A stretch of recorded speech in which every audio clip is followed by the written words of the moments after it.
Guys, welcome to the I Love CVille Show. It's Jerry Miller. It's great to be with you on a gorgeous, crisp fall afternoon here in Charlottesville and Central Virginia. A pleasure to connect with you guys through the I Love CVille network. Today's program, a showcase of the evolution TEDxCharlottesville, this brand, fabulous momentum behind it. 3 people on our panel today to showcase the growth of the brand and how it's making a positive impact in our community. We will welcome Roger and Richard and Kate to the program in T-minus 90 seconds. Before we do, a couple of items we have to get out of the notebook. We are going to have a brief hiatus with the I Love CVille Show on Friday, Monday, and Tuesday. I am traveling, as I mentioned yesterday, to San Diego for a keynote on social and digital and mobile with some real estate investors. We'll keep you abreast on what we're doing on the West Coast through our social channels, but I want to keep that on your radar. We will come back strong with a fabulous show on Wednesday. Tomorrow, a fabulous program lined up. We will have what is undoubtedly going to be the most watched debate in Albemarle County history when Ann Malik joins us on set against her challenger, Steve Harvey.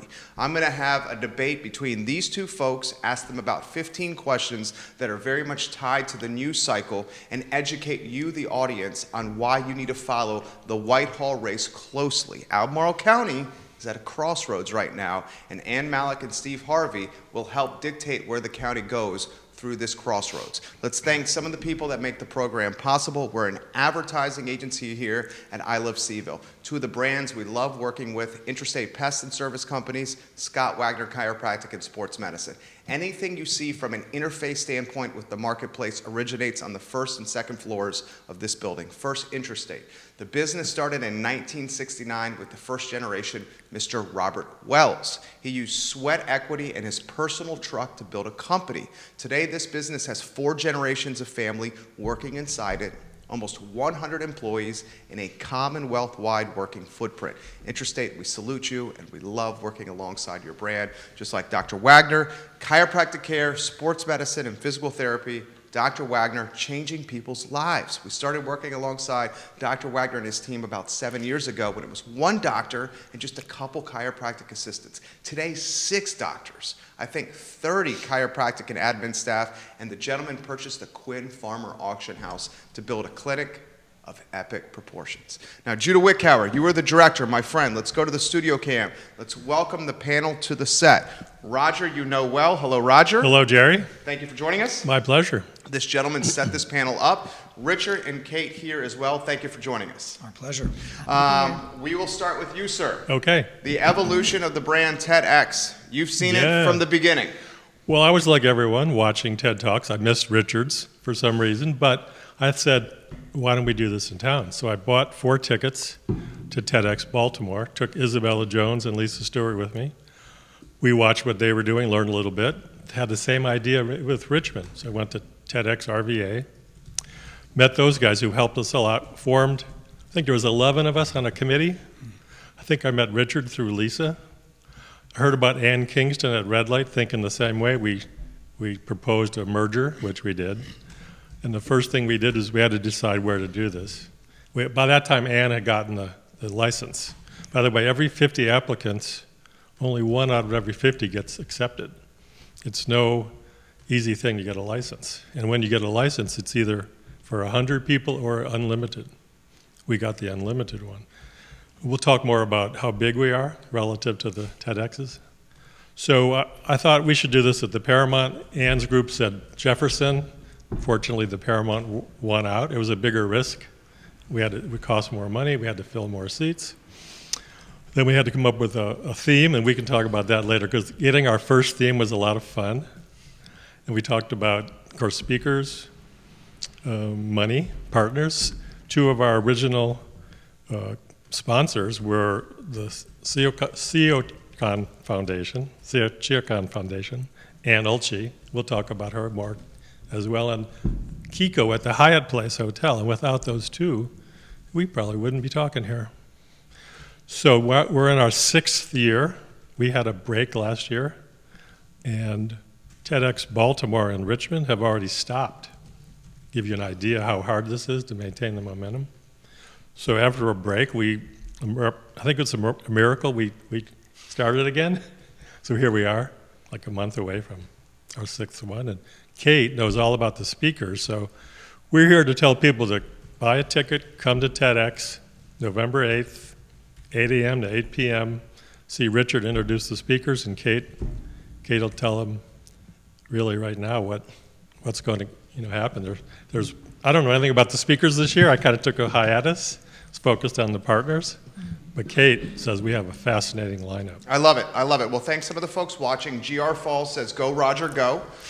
You're getting props from Elliot Harding on your stream right now. He says, fantastic panel. You're also getting some love as well from Michael Gordon. Love Richard like a son. Very, very smart guy. Bashir from Bashir's on the Mall says, this is a fantastic lineup we have here. I will get to your questions here in a matter of moments. We'll go ladies first. TEDx Charlottesville, anywhere you want to go.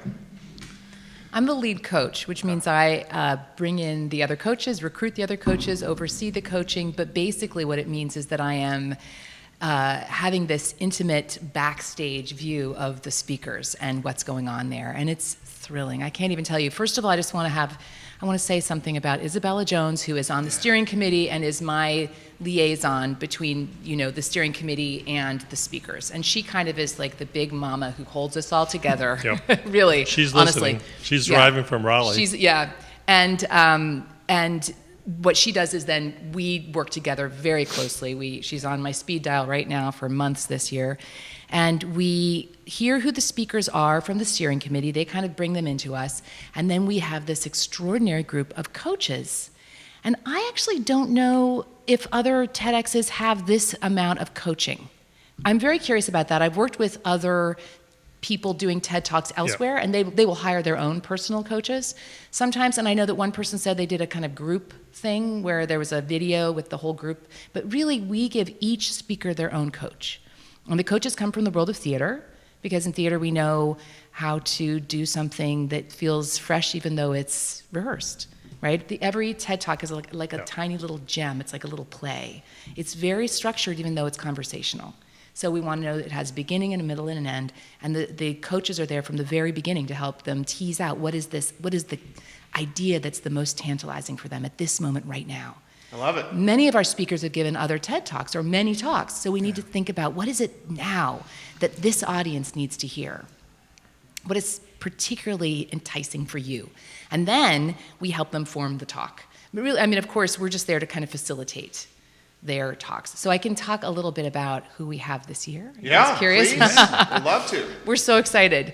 I'm working with 5, so those are the ones I know sort of the most, and I can start with them, but I will also say that we all meet, we all share the ideas. Isabella and I are constantly looking at how things are going and viewing the slides and things like that.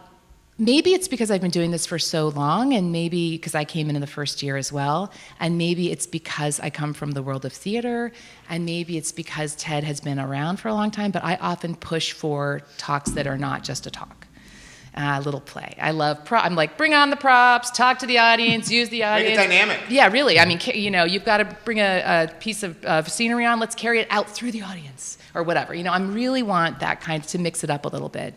And through the years, we've had some talks that really did that. I don't know, have you seen any of the? I have, online. He sent us the links. Mm-hmm. Yeah. All right. I remember there was one where we had children on stage, and they would, in the holistic life, do you remember this? Oh, and yeah. the children would have the audience do exercises on in mindfulness, things like that. So we had the whole audience participating, right? So we're always looking for ways to have it be more than just a lecture, certainly not a lecture, right? Okay, so this year, I can start. We have one person that I'm thinking of in particular is a guy named Lewis Miller, who is a florist.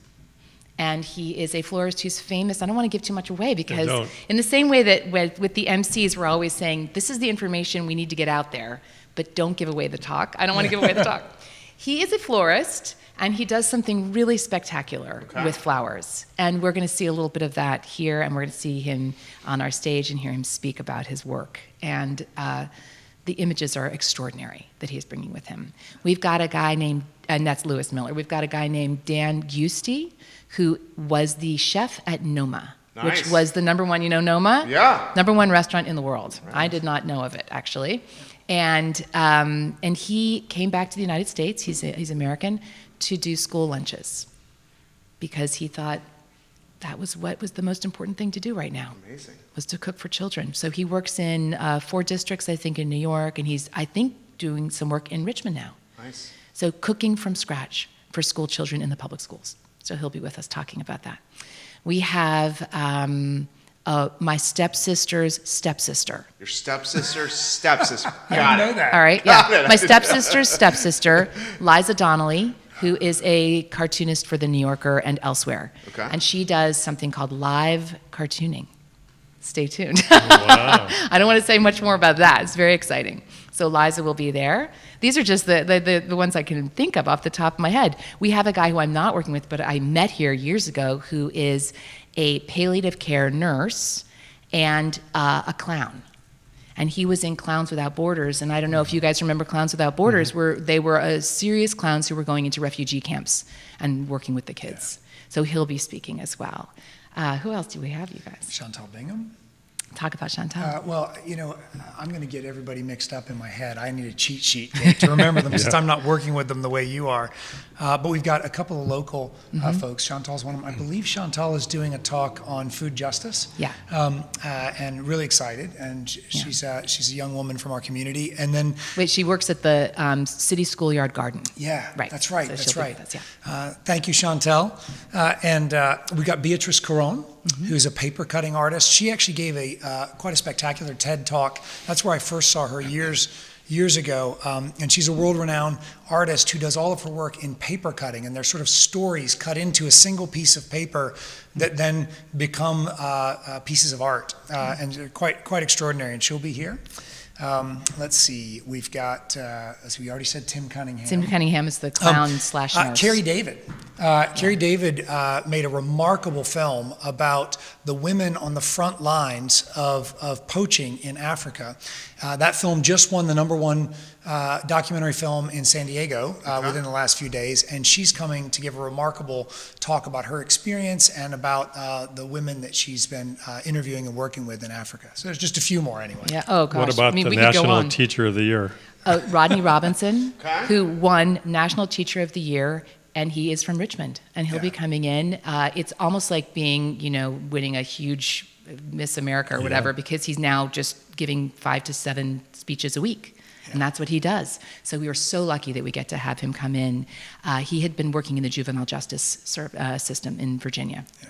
So he'll be coming Jerry, in. these coaches, this coaching separates us from Tom Tom and other events like this. No other, as far as I can tell, local events really coach for 2 months. At least. Already yeah. polished speakers and presenters.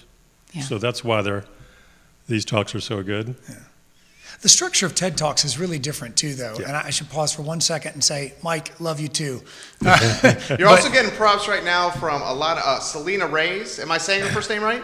Selena Reyes? Selena. So Selena is actually my co-MC, or I should say, I am her co-MC. Selena really will own the stage this year at TEDx, and I'll be right beside her. What's it like to be an MC? I mean, it's such an important position for an event. Intimidating as all get out. You get the rush. Oh yeah, it's totally nerve-wracking. Yeah. I think the most important part of it for me has been recognizing that there's nothing about that role that is about the MC. If you do it really well, you're sort of more invisible than you might expect, because the job really is just to be a facilitator of the day, to help Pace setter. Yeah, to help deal with the unexpected, to help the audience transition from one talk to the next. If you think about TED Talks and how they can be really emotional, they could be really big, hard topics, they could be really funny, and they're kind of jammed together into these action-packed sessions. And sometimes it's hard to help an audience move through that roller coaster of topics emotionally and mentally. And so the MC's job really is to make that segue, to make just enough space for the audience to clear their mind and be ready for the next remarkable talk that's about to come. And so I think it's a pretty spectacular program. I love it. And your background's so dynamic and so complimentary for this event. I mean, you're a professional, and correct me, a professional coach who helps people deliver from what's up here through here to an audience. Yeah. Yeah, so I come from the world of theater, and that is where I draw the skills. Because we think of, often people when they're afraid of public speaking, you do a lot of public speaking, right? When people are afraid, it's often they don't have the experience, but a lot of times they just don't know what to do. People from the theater learn it in school. We have skills that we practice for years, lots of experience, and we can break it down and help people who are not. I mean, some of the people that we have are experienced speakers, but many have never spoken in front of an audience, and to get up in front of 1,000 people at the Paramount Theater is extraordinary. Yeah. So we are able to come and give them the skills that will give them the support they need, so they can do their best. I love it. Roger, how about the onset of launching the concept? What kind of trials and tribulations did you experience? Well, I had my book, TEDx book, with me every day. I think I talked to most everybody once a day. And it was really like, we had to figure out everything from scratch. Now it's much easier, of course. Finding sponsors, I found Anne. I was at a party. I had my book with me. She looked over. We started talking about theater, Four County and live arts. And I said, well, look at this TEDx thing. And voila, she became our first sponsor. And finding people. Some people like Dave Norris was on our original committee, and he dropped away. And the first people I called were Chris Farina, filmmaker, J.F. Legault, because I knew him from Main Street Arena running the whole show, and we needed video, and Jonah Tobias, because we needed animation. And then Isabella, somehow she was with me from the first day. I don't even know how that happened. So then it was convincing the red light people we should merge. That was not that hard, really. They loved us, we loved them. And so there's Ann Kingston, Debbie, Anna, and Susan from Red Light, who are indispensable. They do all the things behind the scenes none of us really appreciate that much. The producers.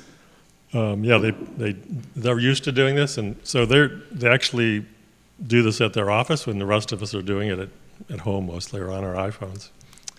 So that was hard, and the Paramount was a big deal, but Jason Williams over at the Paramount, remember? He really wanted to do this. They had thought about doing a TEDx, and they couldn't pull it off. So that was a match made in heaven, too. How'd you leverage the California experiences? Well, so I'll just clarify. I actually, I was a member of what they call Big TED, the TED community, for about 10 years. I started when they had their first satellite conference in Aspen, and then I joined them out in Long Beach for a number of years, and then even up to the move into Vancouver. And so for me, I was sold on the idea as an entrepreneur and a creative. It was like 4 days of brain candy every year, and such an extraordinary group of folks to engage with. But the one thing that I missed was that when I came back from that experience, there was literally nobody to talk to about it. I mean, it's like your mind has been blown and opened in so many ways, and yet no one else can really relate to that. And so I realized that for me, I was missing an element. I was missing the ability for that conversation to carry on. And so I had been talking about it for a while, and that's how I got roped into this group. I was actually living in Seattle at the time, running a gaming company that I was building with Mike Gordon's son, Phil Gordon, and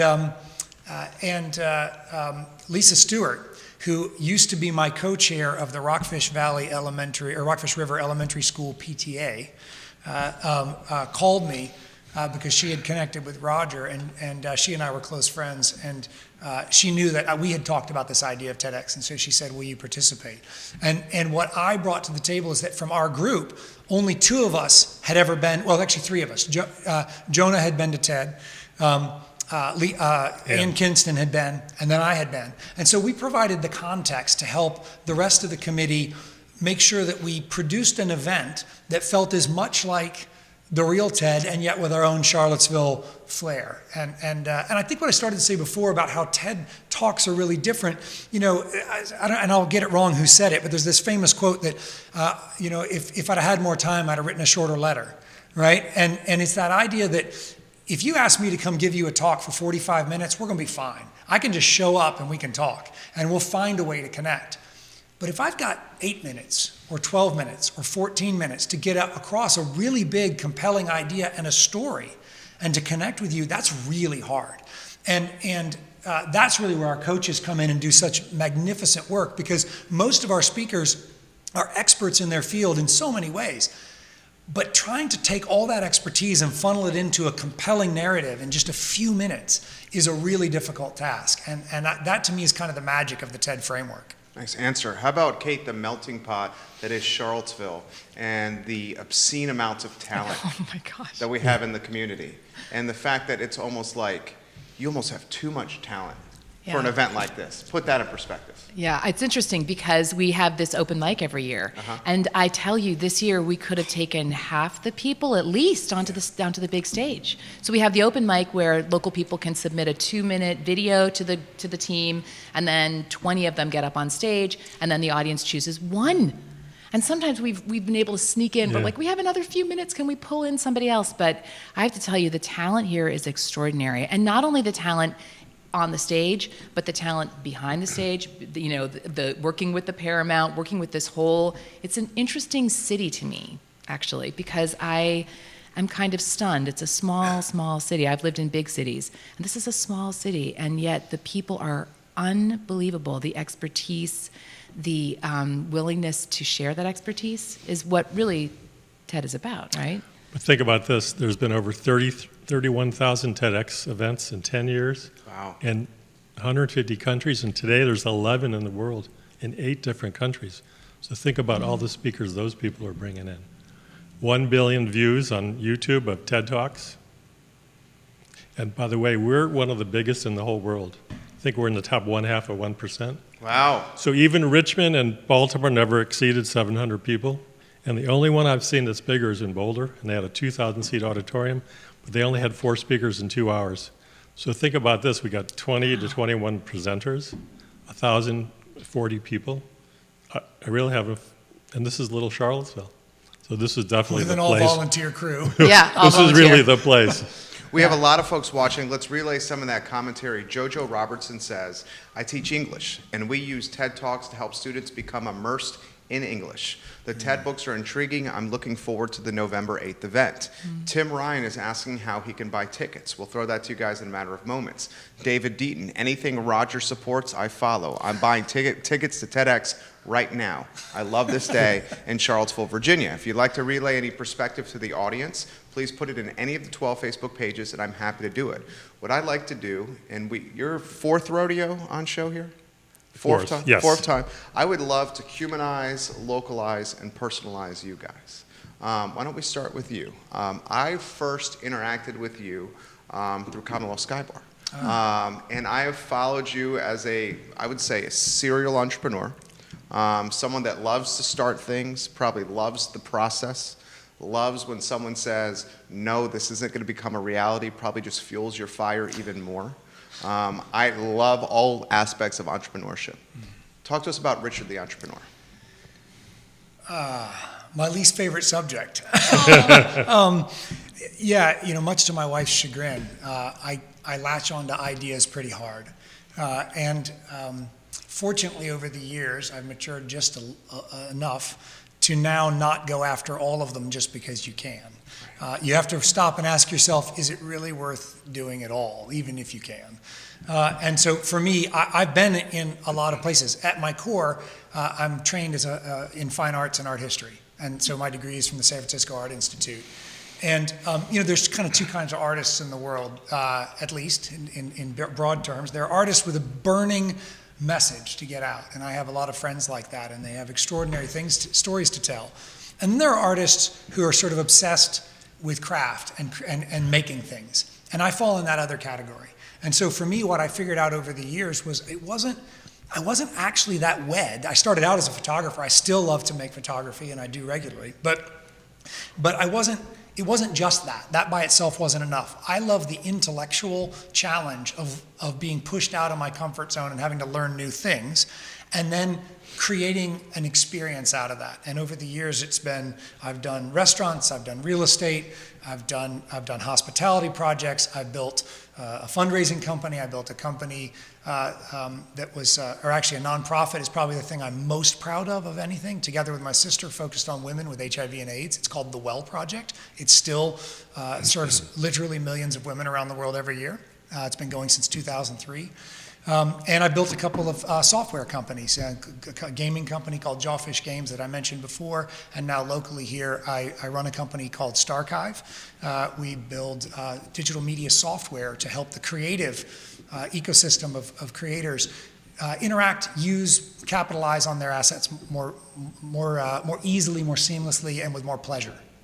Love that. So it's like in some ways, as an ad guy myself, it's almost like a CMS, a content management system for music. Am I in the realm there? So we started out in music. Our very first client was the Bob Dylan Music Company, right. Which is a great first client to have. And so we're the backbone for their archive. All of the things they put out, not everything, but many of them start and originate as part of going through the collection of Dylan's work in Starchive, which is our application. It's called Starchive.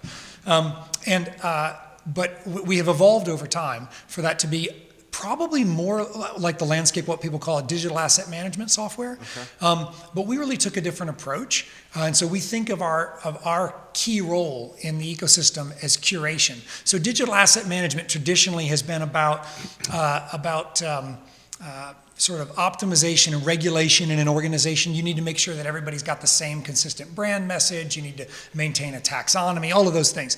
They tend to be expensive systems. They tend to be very complicated and hard for creatives to want to follow all those rules. Mm-hmm. And so we said, well, what if since we're all now able to create with these devices at such extraordinary capacity, what if you built a system that was geared more towards the creative mindset and enabled some of those things that digital asset management did, but also in a much more nimble, friendly way. So we see ourselves as sitting between the Dropboxes of the world, which are really storage-driven and collaboration-driven, and the complex digital asset management systems that creatives are just never going to buy. I love it. Hal, and you're going to help me with some of these names. Hal Movius, watching right now. Kai Memmer. Hal's her husband. Oh, really? Watching right now. Kai's giving you some props. Give it a like and a share. Ray Cadell just shared the stream. Thank you, Ray. Jill Ann Marie Johnson just shared the stream right now. 6 different states watching this program. Bashir says, promising lineup. Thank you to all 3 of you. I'm very interested in Chantel and the chef giving back to the community. That's from Bashir. Aaron King at Feast watching. Andrew Autry at Ace Biscuit and Barbecue watching right now at the restaurant. I'd love to get some of your background. You've touched on it a little bit. Maybe we call it the flip book of childhood in your life. Show's yours. Anywhere you want to go with that one. Oh, interesting. Well, this is where I think I should begin. Backstage at the Long Wharf Theater, putting on my freckles, and I have this red curly wig and a corset, and missing my stepsister's wedding, and thinking, I have a fake life that's going okay on stage, but I am missing out on other things. And I had this daydream, literally in the dressing room, kind of, putting on the makeup, whatever, that I could do something else. I thought maybe I should be a therapist and work with girls on issues of self-esteem or something. And then I had these ideas, like I could actually have a house or not live on a couch all the time. I don't know. I had these crazy ideas that I could change my life. And honestly, I did. I went home and I remember I called everyone in California and said, sorry to miss the wedding. And my dad said, I think I want to be a therapist. So I went and did my degree in social work. And then when I got out, I joined with a bunch of friends of mine who were all professional actors and directors who wanted to have real lives as well. And they'd started a company called the Ariel Group. And it's all professional performers who train corporate executives in personal presence and presentation. So I was lucky enough to then work with them, kind of bringing all those skills together. So when this came up, I actually contacted Jane Belial. Oh, yeah. Yeah.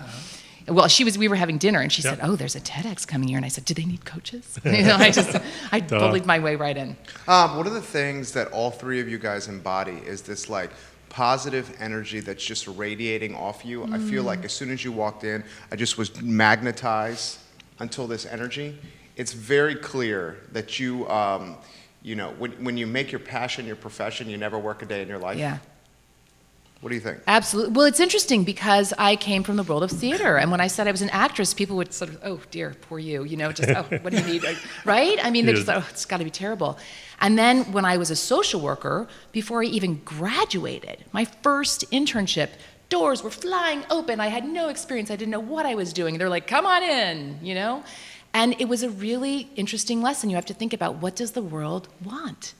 What does the world really need? And I'm not saying we don't need art and we don't need actors. We do, definitely. But that feeling of you're needed, and then to bring those two things together is, I can't even tell you how satisfying it is. To think that I'm able to do what I do best. I need to give a quote from my father's dear friend, Charles Handy, was writing a book for his grandchildren. And I said, what is it about? And he said, I want them to do what they do best, to the best of their ability, for the good of others. And if we can do that, and so I've been very lucky, right? I fell into this place that seems that it takes my skills to a place that I can work with others and help them be their best selves. Anna Tay watching right now, I believe, in the red light offices as we speak. Hey. Ray Cadell says, you are a Renaissance man. Hey, Ray. Can I share a story? Please. No rules here. A little miracle occurred with TEDx. So we thought over these years, what's the point of doing this? Is it just an entertainment for 1,000 people a day and then that's it? So we were thinking of interviewing the attendees, but that never happened. So here's what happened. In 2014, a woman named Laurel went to our event, watched one of the speakers. 4 years later, her husband, who happened to be the UVA basketball coach, was despondent because UVA had just been defeated by UMBC. It's a big deal. You know all about this. Laurel said, Tony, you've got to watch Donald Davis's talk. I remembered it from 4 years ago. Let's look it up on YouTube. Tony watched it and was so inspired by it. He made the entire staff and these young players, remember they're only 17 to 21, watch this TED Talk, and it changed their life. Think about it. When you're down at Duke and they're yelling UMBC in Kyle Guy's ear, if he had been plagued by these subconscious thoughts of choking, he could have been affected negatively. Think about all the close games in the tournament. So Tony, 3 times on the dais and the podium after games, gave credit to that TED Talk, that it was instrumental in the team becoming, I'm going to call them emotional alchemists. They transformed this negativity into something that couldn't harm them anymore because of Donald Davis's talk 5 years previous, all because of Laurel and Tony and us. So we helped the team win the national championship, and that was like the greatest thing for our little our little town. Well, Tony has said it. Yeah. Our little town got so much joy out of this sporting event. And it happened at a time where we needed to be galvanized. Absolutely. And it happened at a time where we needed positivity in Charlottesville, so close to August 12th. Yes. You were about to say something. I was going to say, I saw Donald Davis just a few weeks ago did? At the International Storytelling Festival, which I have to put props out. If you've never been there, happens the first weekend in October every year in Jonesboro, Tennessee. It is 3 days, and it's very different from TED, but equally stimulating, inspiring, spectacular. Anyway, Donald Davis is this older Appalachian storyteller, little white-haired guy with a bow tie. He's always wears a seersucker suit. And he's a remarkable storyteller, one of my favorites, which is how we ended up with him here at TEDx. But I ran into him there and made sure he acknowledged and realized that he was sort of responsible for UVA winning the national championships. And I think that's important for him to realize. So and it's all in sportsillustrated.com. Can you put that picture up? Everything I just said in much better fashion, including Donald Davis's link, is all online. It's amazing. By the way, that photo's on screen. Thank you. Ann Olchi told us at lunch the other day that the focused ultrasound talk that Neil Cassell gave with John Grisham changed her whole life. She goes every month to their seminar series. She's donated money. Just another example of how people have been changed positively by the events we put on. Chris Henry watching right now, the developer and visionary behind Dairy Market and Dairy Central. Debbie Burdick, Tim Cotton, thank you for watching the program. Give it a like, give it a share. We often bring this topic up, whether we like it or not. I think it's forever etched in infamy in Charlottesville history, and that's August 12th, 2017. TED Talks, TEDx Charlottesville, pre-812 and post-812. How you've seen the dynamic either change, evolve, metamorphosize. Throw that to you, Kate. I would say, first of all, we all wanted to acknowledge it. That this day is both a day of, as Chris Farina said, to elevate the audience, but also to face the audience, right, with what was really happening. So we tried to do both of those things. We weren't going to just say, oh, this is something we can fix. We wanted to really look at it. And I have to say, we still are doing that. This event on the 8th will have we have some amazing people speaking about race and about identity, and in all different ways. And it's from all different perspectives. And I think it's something that we still are grappling with. Yeah. What do you think, Richard? Yeah, I would say that too. I think that, so I'll out myself on this one. One of the greatest pleasures of the last couple of years has been working with Selena, my co-MC, because she brings a lot of clarity to me around these topics. And when we first started planning this year's event, we start by saying, what are the issues we have to address? And given the nature of politics and the things going on around race in America, not just in Charlottesville, we felt like there was no way we could not address it. And so then you have to ask yourself, how do you do it in a way that is responsible and respectful and not tokenized? And after August 12th, I remember being one of those people who said, I can't believe this happened in Charlottesville. That's not the kind of community I live in. And Selena reminded me that as a white man who lives in Charlottesville, I might very easily feel that way. But she had many of her friends who said, no surprise here. And that was an eye-opener for me, right? And I realized I'm part of that problem in a way. Like not being blind to that, or as John Bewin, one of our speakers this year, is going to talk about, he did a remarkable podcast called Seeing White. And it's from his series Seen on Radio. And he's a white guy, and he's talking about what it is to be white and what are the things that being white affords you that you might not even recognize, that you would go through life without thinking about them because they are so baked into the systemic nature of our society that they're not racist in the way we saw racism here in the streets. I mean, that's just as ugly and overt and outrageous as anything, and we should do everything in our power to get rid of it. But then there's all this other racism that's about your everyday life and about privilege and opportunity that is easy to not be aware of.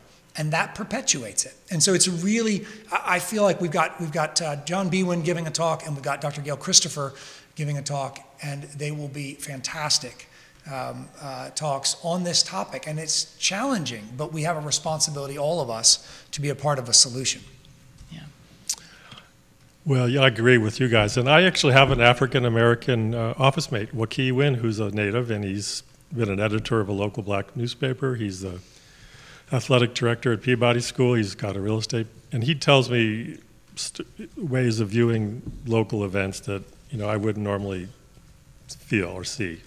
He tells me about how his buddies were arrested for driving because they were black, and how he sees his friends who helped him grow up. They're older now, losing their homes because they can't afford to fix them up, and they're getting sold to developers.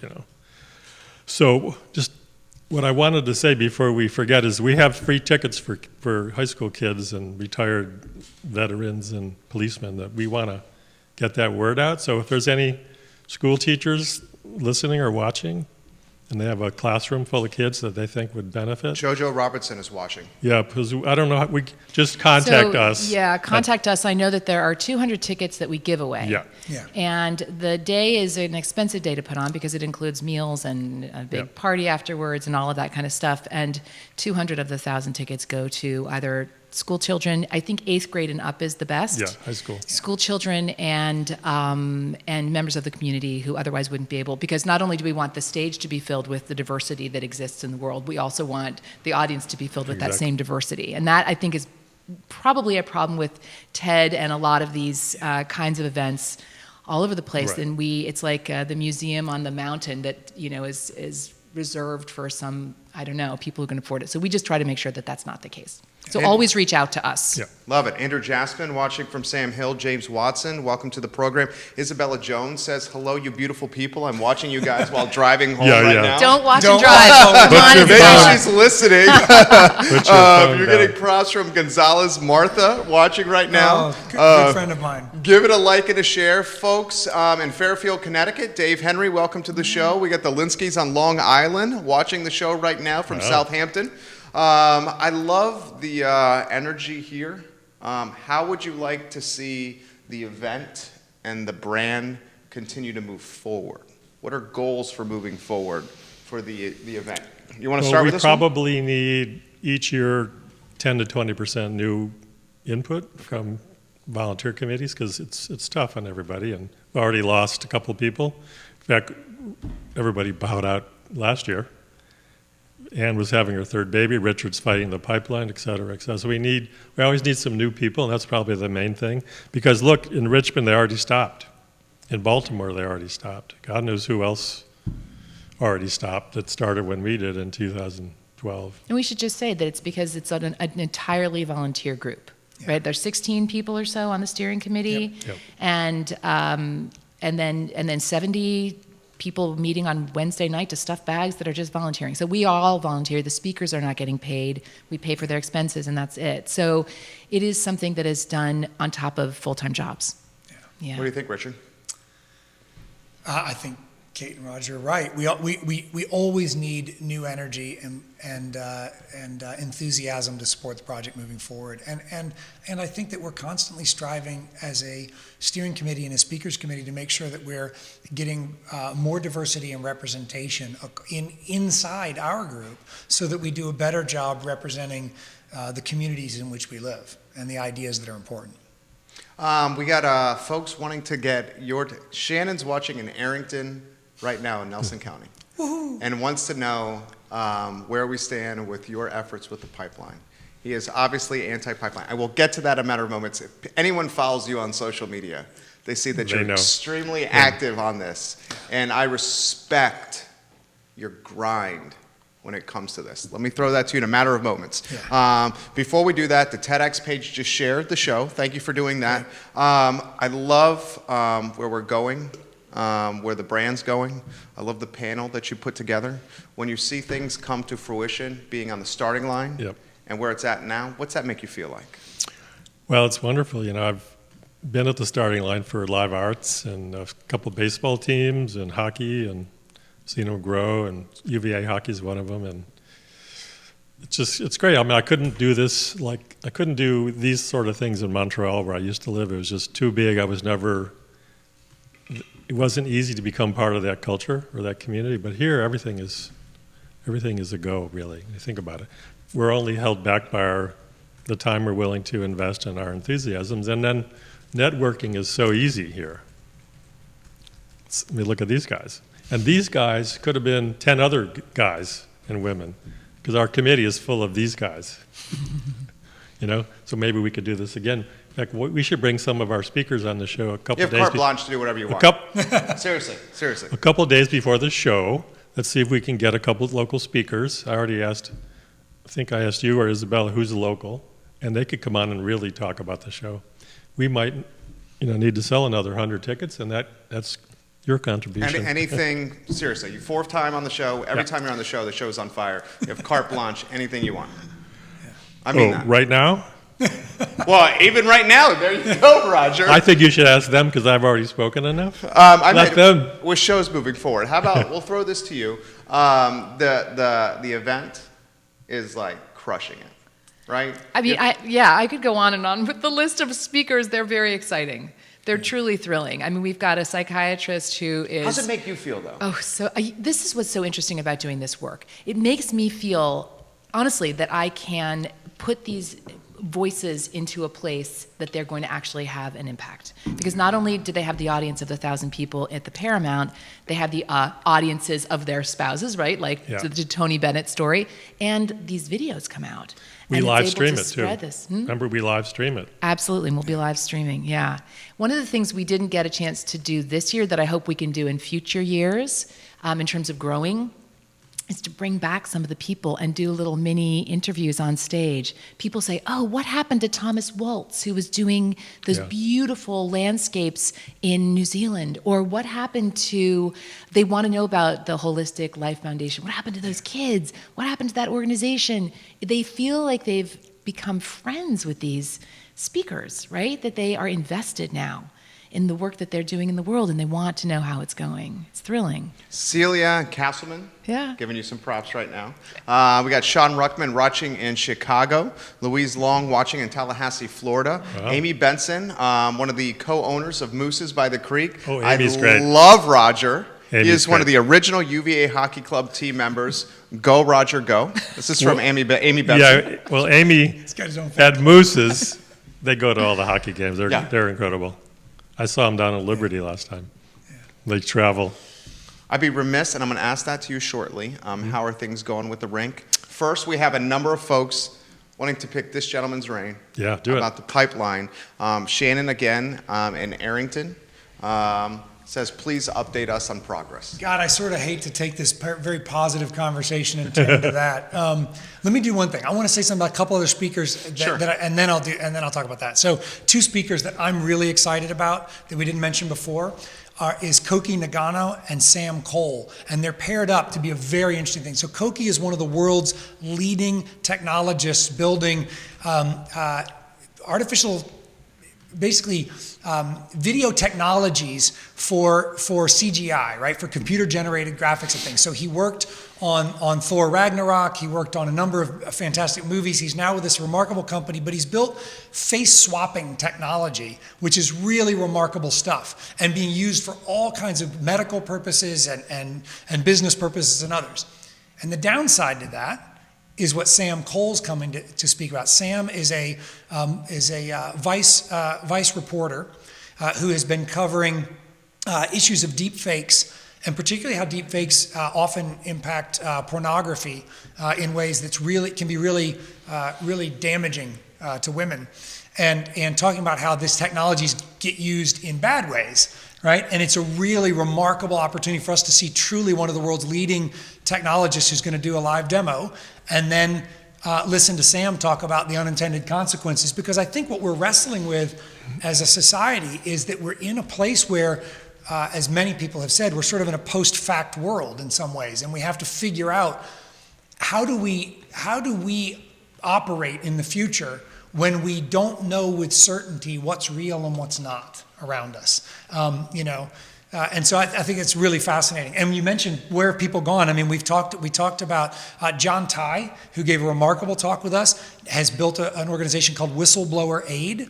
Very important right now. I think there's a lot of reasons you should be thinking about or check them out and think about contributing to Whistleblower Aid. And for all the reasons you might imagine, and then Eric Dyer, who gave a remarkable talk. He's an artist who does zoetropes, and he ended up, because of his talk getting picked up by Big Ted, he was contacted by the musician David Gray, and he did the video for David Gray with a giant zoetrope. So it's really, when you think about the impact, it's much more far-reaching even than our own community. Oh, and Jim Cohn, who was in our first year, was picked up. They found him for Brain Games on PBS. He's like one of the Brain Games guys. Yeah. It's fun. I love it. I love it. You remember Chris Segoyan? He was our cybersecurity. Yep. I'd love to know what he's doing now. Sal's son. So I'll talk about the pipeline briefly, which is very hard for me to do, as most of you know. I was very positive about our progress on the Atlantic Coast Pipeline up until a couple weeks ago, and that's because we had successfully. I should say, really, Sierra Club and SELC had successfully argued that the Forest Service did not have the right to give the Atlantic Coast Pipeline permission to cross the Appalachian Trail. That's part of the laws that govern what the Forest Service's job is. There are, and so that was really powerful. They were truly stopped. Now that impacts our area, but that doesn't necessarily mean they don't build in Buckingham and South and do some end run around. And so the Atlantic Coast Pipeline went out and is trying to do two things. They are lobbying with extraordinary amounts of money, Dominion Energy money, to convince our U.S. Congress people to give them a little rider somewhere in some must-pass appropriations bill, like a budget appropriations bill or something, that gave them special permission to cross the AT. We have a lot of people paying attention to that, and while I think it is, you never know what Congress is going to do these days. I think it's not going to be easy to get that through without people watching, but we need to pay attention. But they did something else. They actually appealed their case to the Supreme Court. And normally the Supreme Court takes about 1 out of every 100 cases. And those they only typically take with one of two conditions. They either need to be lower courts in dispute on an issue, and so the Supreme Court has to sort of figure out what's the law of the land, or they need to be issues that have constitutional bearing, whether it was a case about right to bear arms or a case about abortion, et cetera.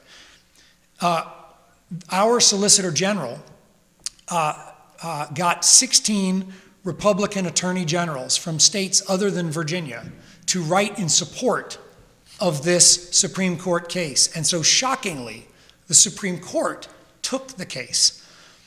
That doesn't necessarily mean they'll overturn it, but usually when they take a case, it's because there is at least consideration that they should overturn it. And so I'm now deeply concerned and deeply disturbed to think that our Supreme Court is politically influenced in that way, that it sort of undermines our democracy. So I'm less certain. And I know that the Atlantic Coast Pipeline and Dominion are pouring money into advertising and into politics to try to see their project through. And I think it's incumbent on all of us in the elections that come up to not be deceived into thinking that a party line vote for the Dems is a solution. It is 2 Democratic governors who sold us down this path in the first place. And we need to be looking to representatives, whether it's Jennifer Lewis in Augusta or Elliot Harding. He's watching. Who's watching. Elliot's running as an independent, Jennifer is a Democrat. Not all Democrats are cut from the same cloth either. And most of the Democrats who have been in office for years in this state have been there through this process and did nothing to stop it. Well, Elliot's opponent has taken fundraising from Dominion. Yep. Well, effectively, every elected representative until a few years ago in Virginia has taken money from Dominion. And obviously in the last election, we made that a flashpoint. And it needs to continue to be. And it's not that... Look, we have lots of problems with political campaign finance reform, but taking money from Dominion is uniquely different than other companies, and here's why. They are a quasi-public related monopoly who has captive ratepayers. And the people who make the decisions about what they can charge us, how much they can bill us for their infrastructure projects, what they are and aren't allowed to do, are the same people we get to elect or have to elect. So for them to donate money to those folks and influence that vote and that relationship, to me, is inconsistent with democracy. It's like allowing VDOT to make campaign donations. That wouldn't make any sense. And so we need politicians who will say, you can't buy my vote, and then demonstrate that by walking the walk.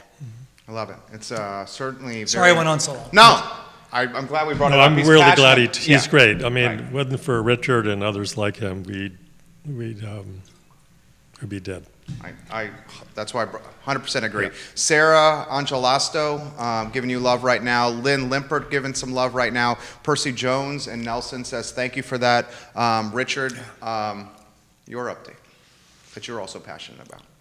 Well, you asked about the ice park. So right now we're kind of paused because there's a suburban ice rink trying to get off the ground, and if they do, let's see what they do. If they don't, then we can go back and... It's off Polo Grounds Road. Yeah, and we can be more...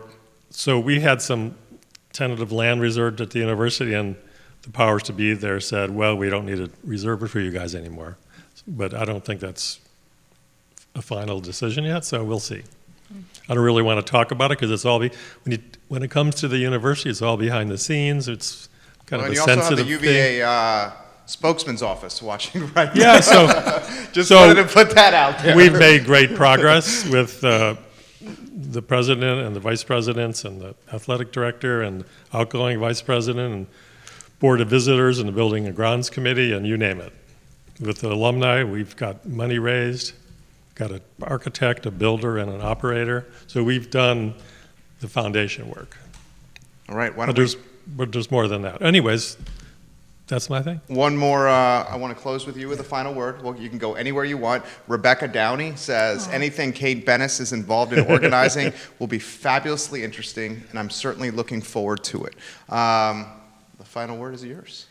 I just would say that if you want a day spent thinking about things outside of your own life, thinking about other people, thinking about what we can do in the world, thinking about all the things that are happening that are exciting and positive, I think it's been very difficult for me. I'm a naturally optimistic person, and it's been a very challenging few years living in Charlottesville and other reasons. So I feel strongly that anything that we can do that reminds us. One of the talks that I was lucky enough to work on was Amy Vitale, who's a National Geographic photographer, and I remember her overarching message was she had been always taking pictures of the accident, and she walked away. She saw all these other photographers taking that iconic picture of people in Iran pushing a burning car, and she turned her camera away and found a wedding and took a picture of that, this beautiful, intimate moment. And I feel we need to both look at the burning car and look at the wedding, and that's what this day will allow.